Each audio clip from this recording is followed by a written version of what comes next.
ಅದಿತಿ ಇಷ್ಟೊತ್ತಾಗುತ್ತೆ ಅಂತ ಗೊತ್ತಿದ್ರೆ ನಾವೇ ಹಾಸ್ಪಿಟಲ್ಗೆ ಕರ್ಕೊಂಡು ಹೋಗ್ಬೋದಿತ್ತು. ಇನ್ನೇನು ಬರ್ತಾರಮ್ಮ? ಏನು ಬರ್ತಾರೋ ಏನೋ.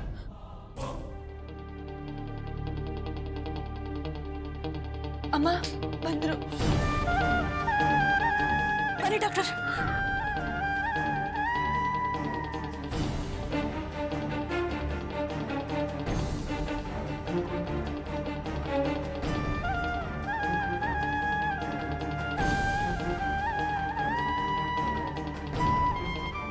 ಅಜ್ಜಿಯವ್ರಿಗೆ ಏನಾಗಿದೆ?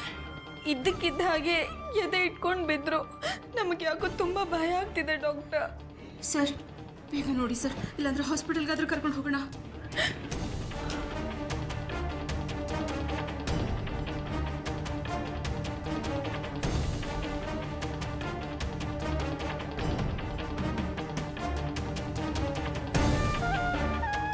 ಡಾಕ್ಟರ್ ಏನಾಗಿದೆ? ಹೇಳ್ತೀನಿ, ಸ್ವಲ್ಪ ಬಿಸಿನೀರು ತಗೊಂಡ್ಬನ್ನಿ. ಹಾಂ.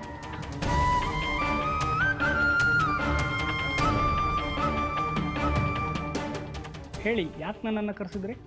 ತೊಂದರೆ ಕೊಟ್ಟಿದ್ದಕ್ಕೆ ಸಾರಿ ಡಾಕ್ಟರ್. ನಿಮ್ಮಿಂದ ನಮಗೆ ಒಂದು ಹೆಲ್ಪ್ ಆಗಬೇಕಾಗಿತ್ತು, ಅದಕ್ಕೆ ಕರೆಸಿದ್ವಿ.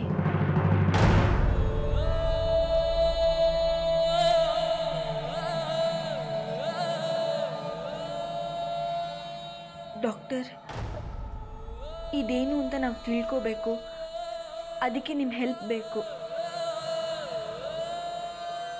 ನನ್ನ ಫ್ರೆಂಡಿಗೆ ಅವ್ರ ಮನೆಯವರು ಮೆಡಿಸಿನ್ ಅಂತ ಹೇಳಿ ಏನೋ ಕೊಡ್ತಿದ್ದಾರೆ, ಅದೇನು ಅಂತ ನನಗೆ ಗೊತ್ತಾಗ್ತಿಲ್ಲ. ಇದೇನು ಅಂತ ತಿಳ್ಕೊಳ್ಳೋಕ್ಕೆ ನಾನು ಇನ್ನೊಬ್ಬ ಫ್ರೆಂಡ್ನ ಲ್ಯಾಬಿಗೆ ಕಳಿಸಿದ್ದೆ. ಪೊಲೀಸರು ಅವ್ರನ್ನ ಅರೆಸ್ಟ್ ಮಾಡೋಕ್ಕೆ ನೋಡಿದ್ದಾರೆ.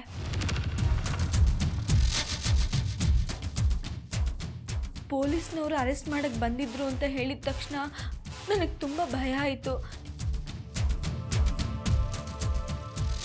ಇದೇನು ಅಂತ ತಿಳ್ಕೋಬೇಕಾಗಿತ್ತು. ಮೀರಾಮ್ಮಂಗೆ ಈ ವಿಷಯ ಗೊತ್ತಾದರೆ ನಮಗೆ ಬೈತಾರೆ. ಅದಕ್ಕೆ ನಾನು ಅಜ್ಜಿ ನಾಟಕ ಮಾಡಿ ನಿಮ್ಮನ್ನು ಕರೆಸಿದ್ವಿ.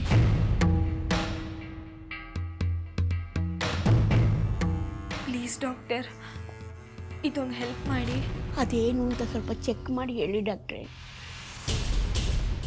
ನನ್ನ ಮೊಮ್ಮಗಳು ತುಂಬ ಯೋಚನೆ ಮಾಡ್ತಿದ್ದಾಳೆ. ನಿಮಗೆ ಪುಣ್ಯ ಬರುತ್ತೆ.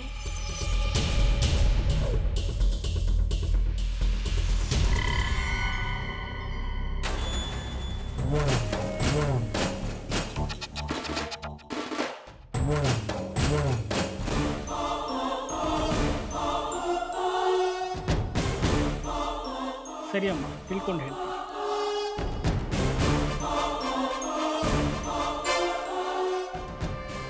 ಡಾಕ್ಟರ್ ಬಿಸಿನೀರು ಅದನ್ನು ನೀಡಿ. ಡಾಕ್ಟರ್, ನಮ್ಮ ಅತ್ತೆಗೆ ಏನಾಗಿದೆ?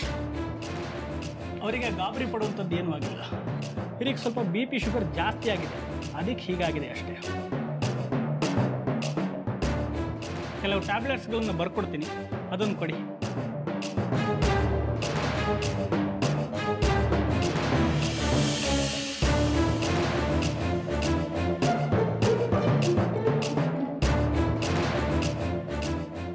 ಸರಿ ಡಾಕ್ಟರ್, ನೆಕ್ಸ್ಟ್ ಟೈಮ್ ಈ ರೀತಿ ಆಗದಿರೋ ಹಾಗೆ ನೋಡ್ಕೊತೀನಿ.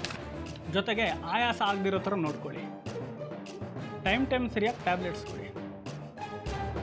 ಬರ್ತೀನಮ್ಮ.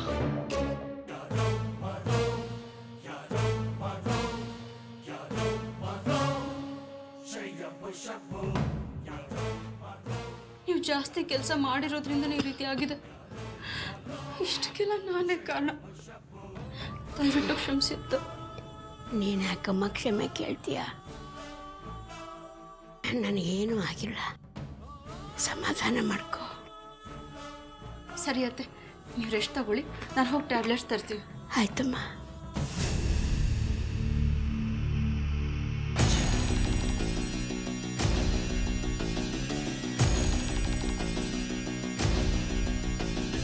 dum da da dum dum da da dum dum da da dum, nausea more da dum da da dum dum da da dum.